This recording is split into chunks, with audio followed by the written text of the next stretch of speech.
اوعى يا شهرزاد تحرمي شهريار، كل يوم اديله صبيان الفطار،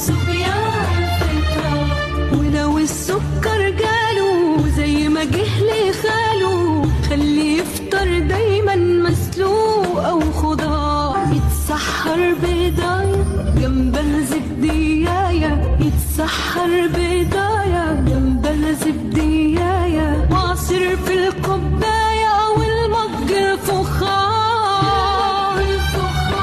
باقي مهلبيه ولا مش مشيه، باقي مهلبيه ولا مش مشيه، خبي بقى الصينيه وكفايه استهتار،